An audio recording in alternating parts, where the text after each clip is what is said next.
ಇವತ್ತು ಹುಕ್ಕೇರಿಯ ಹೊರವಲಯದಲ್ಲಿ ಒಬ್ಬ ಅಜಿತ್ ಪೂಜೇರಿ ಅನ್ನುವಂಥ ಒಬ್ಬ ಕುರಿ ಮೇಲೆ ಹುಕ್ಕೇರಿ ನಗರದ ಬೀದಿ ನಾಯಿಗಳು ದಾಳಿ ಮಾಡಿ ಸುಮಾರು 10ರಿಂದ 11 ಕುರಿ ಗಾಯ ಆಗಿದ್ದವು. ಸಾಕಷ್ಟು ಚರ್ಮ ಎಲ್ಲ ಕಿತ್ತು ಹರಿದು ನಾಶ ಆಗಿದ್ದವು.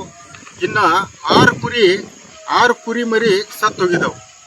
ಸಾಕಷ್ಟು ಸಾರಿ ನಾವು ಹುಕ್ಕೇರಿ ನಗರ ಸಂಬಂಧಪಟ್ಟಂಗೆ ಪಂಚಾಯತಿದವ್ರಿಗಾಯ್ತು, ಸರ್ಕಾರಿ ಆಸ್ಪತ್ರೆದವ್ರಿಗಾಯ್ತು, ತಹಶೀಲ್ದಾರ್ ಕಡೆಯಿಂದ ಆಯಿತು, ಎಲ್ಲರಿಗೂ ಒಂದು ವಿನಂತಿ ಮಾಡಿದ್ರು ಕೂಡ ಯಾರೂ ಬೀದಿ ನಾಯಿಗಳ ಬಗ್ಗೆ ಕಾಳಜಿ ವಹಿಸದೇ ಇರೋದ್ರಿಂದ ಇವತ್ತು ಒಬ್ಬ ಮುಗ್ಧ ಅಮಾಯಕ ಬಡ ಕುರಿಗಾಯಿಯ ಏನು ಜೀವನೋಪಾಯಕ್ಕೆ ಏನು ಕುರಿ ಮರಿ ಸಾಕಿ ಅವನು ಮಾರಿ ಅವು ಏನು ಜೀವನ ಮಾಡ್ತಾರಲ್ಲ ಅವರ ಹೊಟ್ಟೆ ಮೇಲೆ ಹೊಡೆಯುವಂಥ ಒಂದು ಪಂಚಾಯತಿ ಇರ್ಬೋದು, ತಹಶೀಲ್ದಾರ್ ಆಫೀಸ್ ಇರ್ಬೋದು, ಇವರೆಲ್ಲ ಸರ್ಕಾರ ಏನು ನಿರ್ಲಕ್ಷ್ಯ ಮಾಡೈತಲ್ಲ, ಈ ಬಡವರ ಹೊಟ್ಟೆ ಮೇಲೆ ಹೊಡೆಯುವಂಥ ಕಾರ್ಯ ವ್ಯವಸ್ಥಿತವಾಗಿ ನಡೀತಾ ಇದೆ.